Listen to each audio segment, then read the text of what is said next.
Welcome back नाज़रीन, clinic online में दोबारा खुश आमदीद कहता हूँ।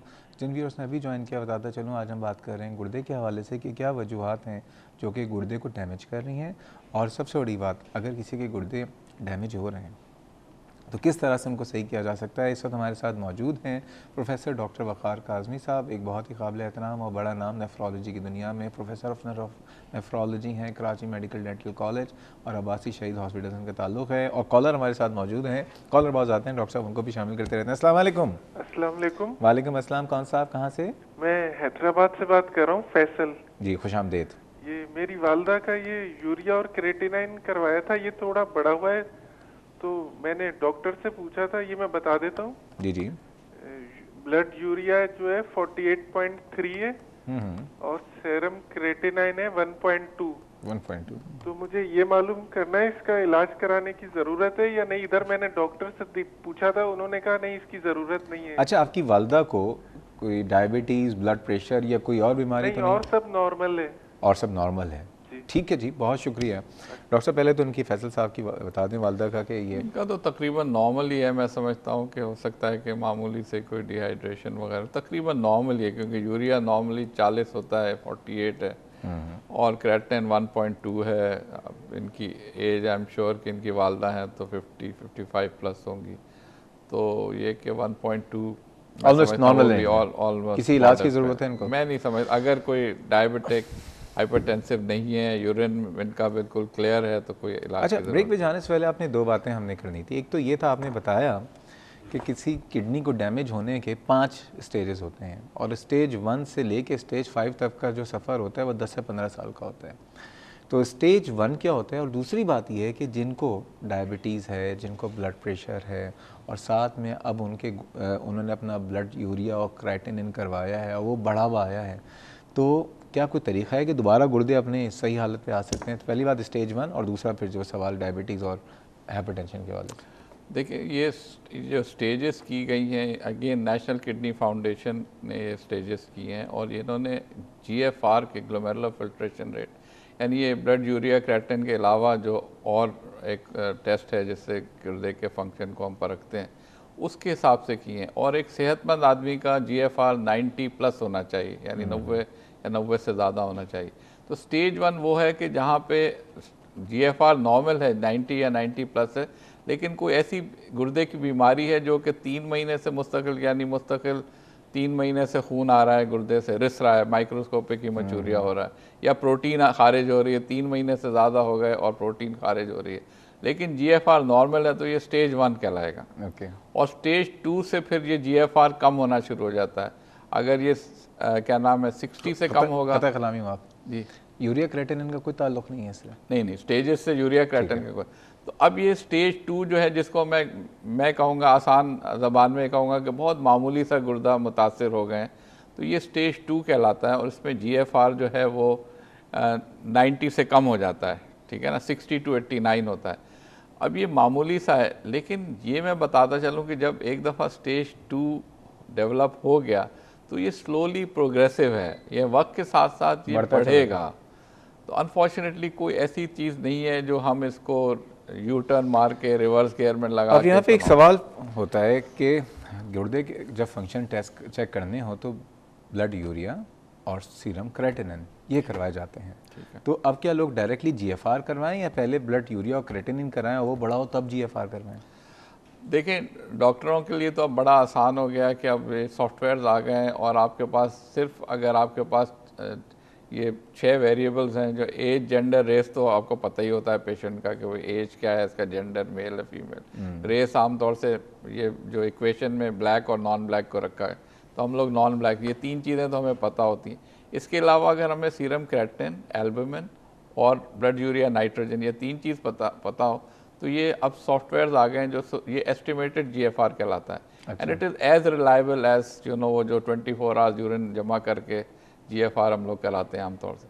तो अब तो ये कि हम लोग तो एस्टिमेटेड GFR पे चलते हैं, तो सॉफ्टवेयर पे ये 6 नंबर डाले और उसने टक से हमें बता दिया कि GFR इतना है। Very good. तो GFR से हमने अंदाज़ा कर लिया ये स्टेज 2 है, स्टेज 3 है, स्टेज 4 है। अच्छा, चलें, वेरी गुड। इसका अलग से टेस्ट कराने की ज़्यादा भी ज़रूरत नहीं है। तो ये बताइए कि शाजिया साहिबा का जो सवाल था बहुत अच्छा सवाल था कि जिनको ब्लड प्रेशर है या डायबिटीज़ है, जिनको दोनों हैं, और अगर अब उन्होंने गुर्दे के टेस्ट करवाए हैं, उनके ब्लड यूरिया और क्रेटिनिन बढ़े हुए हैं, तो क्या कोई ऐसा तरीक़ेकार है कि वो दोबारा नॉर्मल हो जाए किडनी फंक्शन? देखिए, इसमें चंद चीज़ें हैं। एक तो ये कि यही, फिर मैं दोहराऊंगा कि यही दो सबसे यानी मोजी चीज़ें हैं, ब्लड प्रेशर और शुगर। इनको ऑप्टिमली कंट्रोल करना, यानी जितना आप टाइट कंट्रोल कर लेना उतना अच्छा है। तो इन दो, प्लस ये जो ब्लड प्रेशर के लिए हम ना सिर्फ उसको कंट्रोल करते हैं, बल्कि प्रेफरेबली, जैसे मैंने शादिया साहिबा को दवा का भी नाम बताया था, एस इनहिबिटर्स या ARBs, ये ग्रुप ऑफ एंटी हाइपरटेंसिव है, ये किडनी प्रोटेक्टिव मेडिसिन कहलाती हैं, गुर्दे को महफूज करती, इससे कंट्रोल करते हैं। तो ये भी एक फैक्टर होता है जो हम स्टेज 2 ऑनवर्ड जो है स्लो डाउन कर सकते हैं, कोर्स को रोक नहीं सकते, वापस नहीं मोड़ सकते। अब अगर एक आदमी जिसने बेचारे ने 2 साल के बाद गुर्दे फेलियर स्टेज 5 पे जाना है और उसकी डायलिसिस, तो ये डायलिसिस पहुंचने तक का सफ़र है, ये हम प्रोलॉन्ग कर सकते हैं। अच्छा, और अगर आपको कोई डॉक्टर मिल जाए जो आपकी इन दोनों चीज़ों को बहुत कंट्रोल में रखे, तो आप इस सफ़र को डिले कर सकते हैं। हम डायलिसिस को डिले कर देते हैं, लेकिन अनफॉर्चुनेटली अगर कोई नेफ्रोपैथी में चला गया है, डायबिटीज़ का पेशेंट है और उसको प्रोटीन खारिज होना शुरू हो गया, जो हमारी डेफिनेशन है नेफ्रोपैथी की, वो कैसे पता चलता है ये प्रोटीन खारिज होना? सिंपल यूरिन टेस्ट में पता चल जाता है कि प्रोटीन आ रही है। फ्रैंक प्रोटीन अगर हो रहा है तो उसका मतलब नेफ्रोपैथी हो गई है। वो यूरिन DR बता देता है। और अगर फ्रैंक प्रोटीन नहीं है, फिर भी आप जानना चाह रहे हैं कि अनकरीब कुछ होने वाला है, तो मैंने यूरिन फॉर माइक्रोएल्बुमिन बताया, वो तो उससे भी, फ्रैंक प्रोटीन से भी पहले बता देता है। ये यूरिन फॉर माइक्रोएल्बुमिन कितना महंगा टेस्ट है? ये ज़्यादा महंगा नहीं है। कितना अंदाज़ा? मेरे ख्याल से कोई 1000 रुपये के करीब। 1000 रुपये का। अब ये बताइए, देखिए महंगाई भी तो है ना डॉक्टर साहब, बेचारे लोग डायबिटीज़ और ब्लड प्रेशर के साथ साथ जो है महंगाई की चक्की में भी तो पिसे ना यहाँ पे, ठीक है। जिनको डायबिटीज़ है, जिनको शुगर है, या अगर किसी को और कोई और बीमारी है, तो वो कितने कितने दिनों में अपने गुर्दे का मुआयना करवाएं या गुर्दे के टेस्ट अपने फिजिशियन से करवाएं? मैं समझता हूँ जिन लोगों को 10 साल गुजार चुके हैं, उनको यानी उन लोगों को ये नोट कर देना चाहिए और अपने फिजिशियन से जाके खुद फरमाइश करनी चाहिए कि जी हमारा यूरिन फॉर माइक्रोएल्बुमिन कराएं, और कम से कम साल में 2 दफ़ा, यानी हर 6 महीने। सिर्फ यूरिन फॉर माइक्रोएल्बुमिन या यूरिया क्रेटिनिन भी? नहीं, यूरिन फॉर माइक्रोएल्बुमिन करा लें और यूरिन DR करा लें। यूरिन ठीक है, तो ये वक्त से पहले इनको अंदाज़ा हो जाएगा कि कुछ होने वाला। डॉक्टर साहब, ज़्यादा पानी पीना गुर्दे के लिए प्रोटेक्टिव है? अगर गुर्दे अच्छा है, अगर सेहतमंद है तो बिल्कुल है, लेकिन अगर एडवांस किडनी फेलियर में है तो बहुत ज़्यादा पानी पीना खराब। अगर किसी को गुर्दे फेल हो रहे हैं जी तो फिर तो नहीं उस वक्त नहीं, लेकिन आम जिंदगी में। ये बड़ा अच्छा आपने सवाल किया, क्योंकि हमारे यहाँ आम तासुर यही है कि गुर्दे को ठीक करने के लिए बस पानी, तो लोग एडवांस किडनी फेलियर वालों को भी बहुत ज़्यादा पानी पिला देते हैं, उसके अटेंडेंट्स और अजीज़ रिश्तेदार, ये सोचते हुए कि बस पानी इलाज है गुर्दे का, तो वो इनफैक्ट और मसला हो जाता है कि वो पल्मोनरी एडीमा में आ जाते हैं, पानी सारा फेफड़ों में जमा हो जाता है, तो ये नहीं करना चाहिए। डॉक्टर साहब, अफसोस की बात यह है कि प्रोग्राम का वक्त ख़त्म हो गया है, लेकिन अच्छी बात यह है कि प्रोग्राम जारी और सारी रहेगा, और मैं चाहूँगा कि आज आप इस हफ़्ते आएँ और अगले हफ़्ते भी हमारे साथ शरीक हों, ताकि हम इस टॉपिक को मज़ीद, मैं चाहूँगा कि पॉलीसिस्टिक किडनी डिजीज़ पे भी हम बात करें और किडनी स्टोन्स पे भी इंशाल्लाह आगे बात करें। पहले तो आज बहुत शुक्रिया आने का, और बहुत सारी दुआएं कि आप लोग इंसानियत की खिदमत करें, अल्लाह ताला आपको मज़ीद हिम्मत और इस्तक़ामत दे।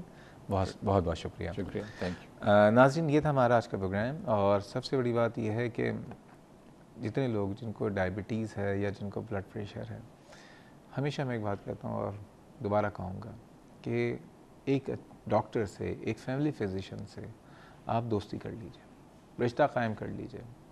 शादी करने को नहीं कह रहा, रिश्ता कायम कीजिए उनसे। वहाँ पे जाके हर 6 महीने में या साल में अपना मुआयना ज़रूर करवाइए। बहुत सी चीज़ें ऐसी होती हैं कि जिनका हमें पता ही नहीं होता, जिसमें कि डायबिटीज़, ब्लड प्रेशर भी शामिल है और गुर्दे की बीमारी भी शामिल है। इसकी कोई अलामत नहीं होती, लेकिन जब अलामत आती है ना, तो समटाइम चीज़ें बहुत देर हो चुकी होती हैं और वो कभी कभार पॉइंट ऑफ नो रिटर्न पे पहुंची भी होती हैं। तो ये है कि ख़ुद अपनी सेहत से मत खेलिए, और वो लोग जो कि हेल्थ केयर में मुस्तनद नहीं है, उनके हाथों अपनी सेहत का जो है बेड़ा गर्क मत करवाइए। इस प्रोग्राम से ताल्लुक़ कोई फीडबैक या सजेशन हो तो आप मुझे ईमेल कर सकते हैं cliniconline@health-tv.tv या फेसबुक पे जाके क्लिनिक ऑनलाइन के पेज को आप सब्सक्राइब कीजिए और अपने सवाल वहाँ पे कर सकते हैं। कल इंशाल्लाह ताला बात करेंगे फाइब्रॉइड के हवाले से, क्योंकि ख़वातीन में एक बहुत आम मसला है। प्रोफेसर डॉक्टर रुबीना हुसैन साहिबा जो हैं कल हमारे साथ मौजूद होंगी। इस हवाले से जो भी सवाल हों आप फेसबुक पे आके पूछ सकते हैं और कल लाइव प्रोग्राम में भी शामिल हो सकते हैं। कल तक के लिए अल्लाह हाफ़िज़।